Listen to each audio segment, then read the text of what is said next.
Hey there, I'm back. We're not done working outside yet because wow, the overgrowth of the brush out there was way worse than what we thought. So I'm a little hot, a little scratched up. We came in to take a little break, have something cold to drink and a little rest, and we'll continue working on the overgrowth outside later this afternoon. The reason I'm back is we did a little video before I went outside to start working on can we talk about Hunter Biden?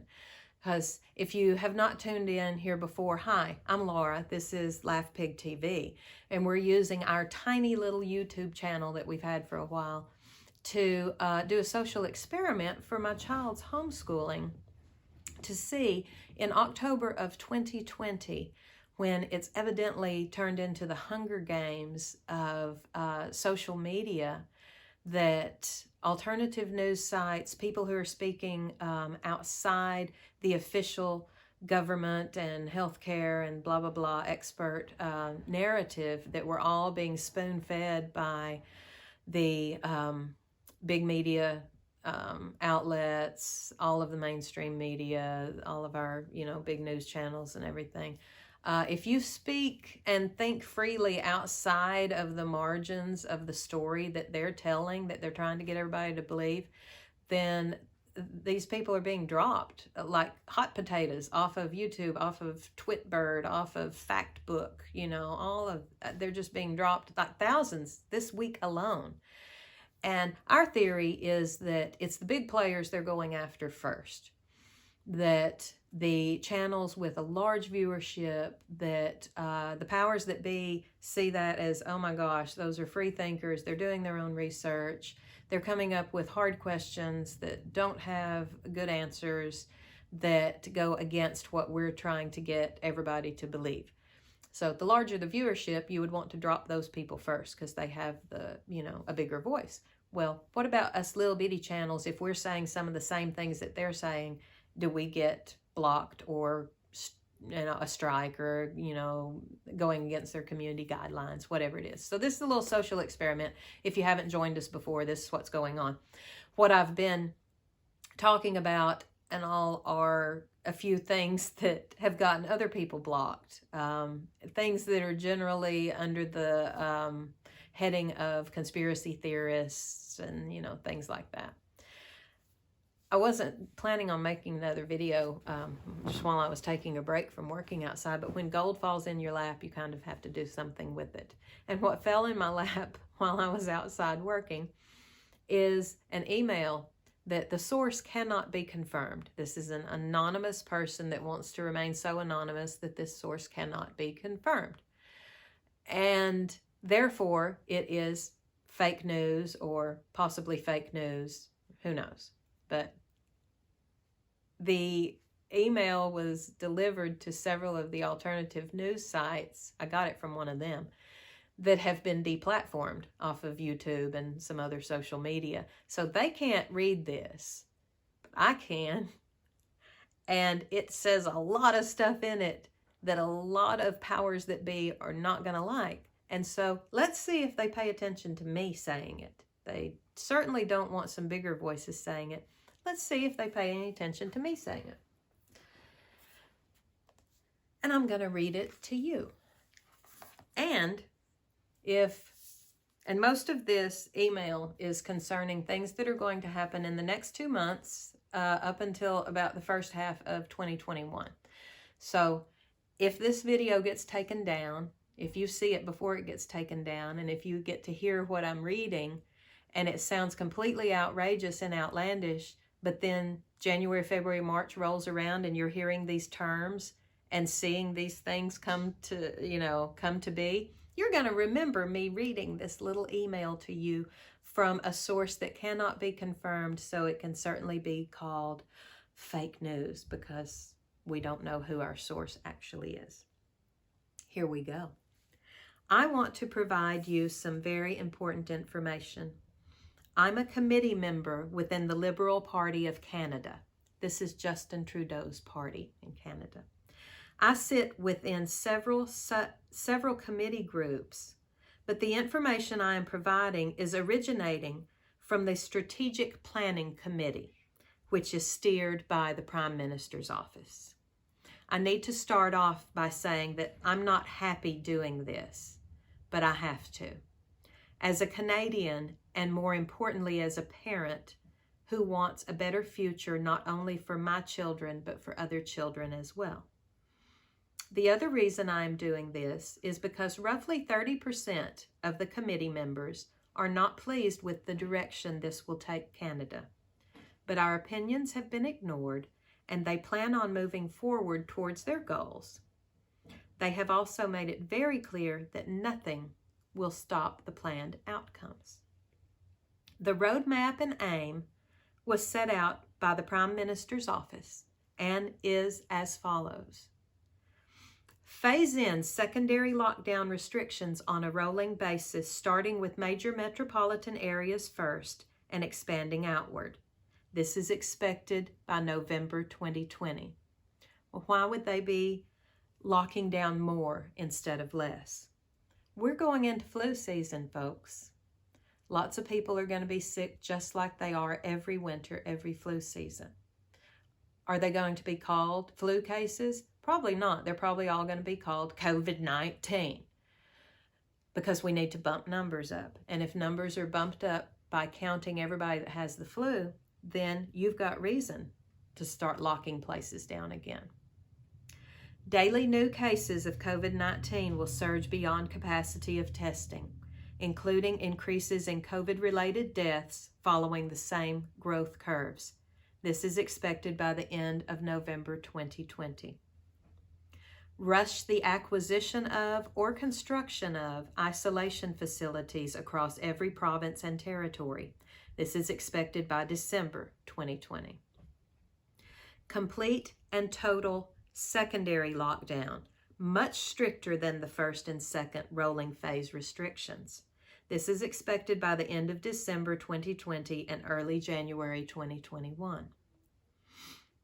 Reform and expansion of the unemployment program will be transitioned into the Universal Basic Income Program, expected by the first quarter of 2021. Yeah, when you close down all the businesses and you take everyone's jobs away, you've got to find a way to keep people alive and eating and having a place to live. So if you've unemployed everybody, then you get to talk about a universal basic income program, because that sounds pretty good. It sounds like salvation, don't it? Projected COVID-19 mutation and or co-infection with a secondary virus, referred to as COVID-21, leading to a third wave with much higher mortality rates and a higher rate of infection. This is expected in February of 2021. They're expecting a mutation or a co-infection with a secondary virus referred to as COVID-21. They've already named it. It's not even here yet, and they've already named it. How about that? Daily new cases of COVID-21 hospitalizations and COVID-19 and COVID-21 related deaths will exceed medical care facilities' capacity. This is expected in the first quarter to the second quarter of 2021. Enhanced lockdown restrictions, referred to as the third lockdown. Why? And they capitalize that, third lockdown, kind of like Third Reich. No. Will be implemented.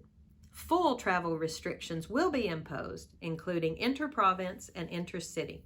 This is expected second quarter of 2021. Transitioning of individuals into the Universal Basic Income Program. This is expected mid-second quarter of 2021. Projected supply chain breakdowns, inventory shortages, large economic instability expected late second quarter of 2021. How do they already know what's going to be happening in summer of next year? Supply chain breakdowns, inventory shortages. Yeah, people don't have enough food to eat. They can't get toilet paper again, can't pay their rent. Everybody's upset. That is large economic instability. So what happens when everybody gets that upset and that riled up? Deployment of military personnel. into major metropolitan areas as well as all major roadways to establish travel checkpoints, restrict travel and movement. That's how you keep people from getting all wound up. Don't let them go anywhere. Along with that provided roadmap, the Strategic Planning Committee was asked to design an effective way of transitioning Canadians to meet an unprecedented economic endeavor, one that would change the face of Canada and forever alter the lives of Canadians.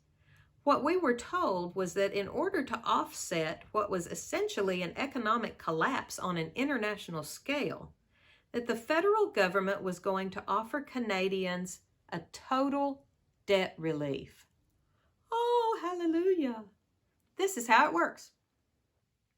The federal government will offer to eliminate all personal debts, mortgages, loans, credit cards, etc., which all funding will be provided to Canada by the International Monetary Fund. Of course it will.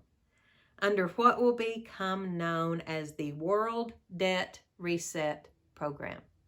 Remember that one, World Debt Reset Program. In exchange for acceptance of this total debt forgiveness, the individual would forfeit ownership of any and all property and assets forever. Can't own anything anymore. The individual would also have to agree to partake in the COVID-19 and COVID-21 vaccination schedule, which would provide the individual with unrestricted travel and unrestricted living, even under a full lockdown, through the use of photo identification referred to as Canada's Health Pass. Got your Health Pass? You can go do anything except own something. Committee members asked who would become the owner of the forfeited property and assets in that scenario, and what would happen to lenders or financial institutions. We were simply told the World Debt Reset Program will handle all the details.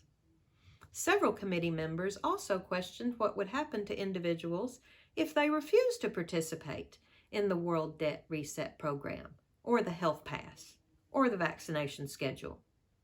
And the answer we got was very troubling.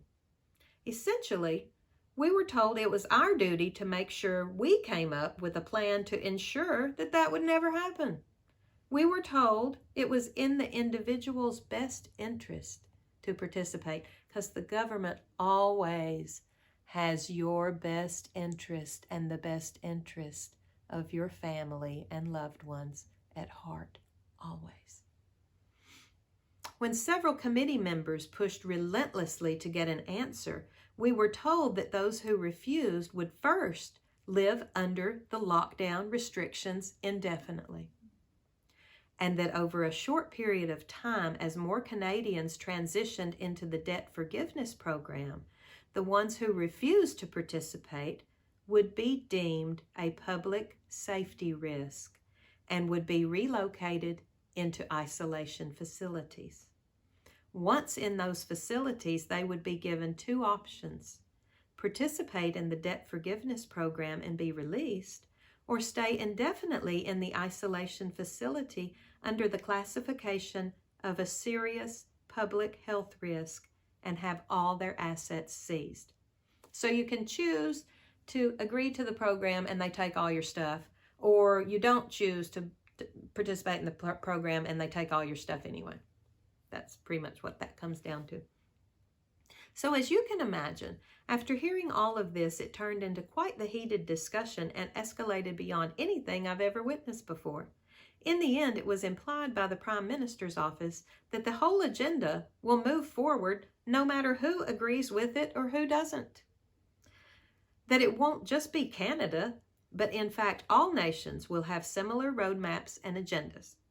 That we need to take advantage of the situations before us to promote change on a grander scale for the betterment of everyone. The members who were opposed and the ones who brought up key issues that would arise from such a thing were completely ignored. Our opinions and our concerns were ignored. We were simply told to just do it. All I know is that I don't like it, and I think it's going to place Canadians into a dark future. So there's the email from an unconfirmed source that got sent to a bunch of alternative news outlets that most of them can't talk because they don't have a public platform right now. So let's see if that angers or that sends up some red flags to the fact checkers out there, because that's all kinds of full of things that y'all don't consider facts.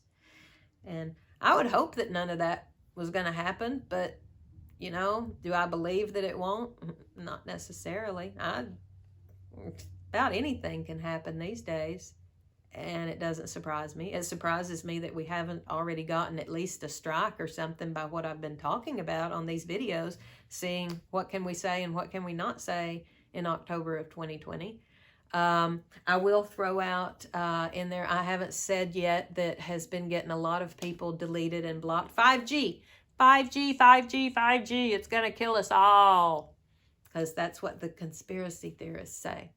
That while we're in lockdown, there are big bad 5G antennas being put up on all of the cell phone towers everywhere. And that according to some covert military studies, that they have shown that if, much like, you know, the dial on a radio, turning up the volume, if you turn up the frequency or whatever, turn up the power on the 5G, Cinco Hey, however y'all want it said, if you turn it up enough, it can produce symptoms inside a human being that mimic the symptoms of flu, COVID, cold, all that. Like we know you can make a human being sick with radiation if you aim it at them. Yeah.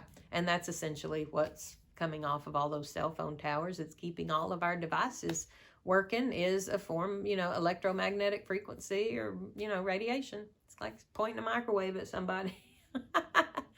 So there you go. There's some of that that's thrown out there too. Surely they'll question, you know, you can't talk about 5G being dangerous. No. Well, y'all talk about, somebody go and fact check how many technicians that work on cell phone towers that show up with cancer eventually, because that's what happens in a human body when you expose it to radiation.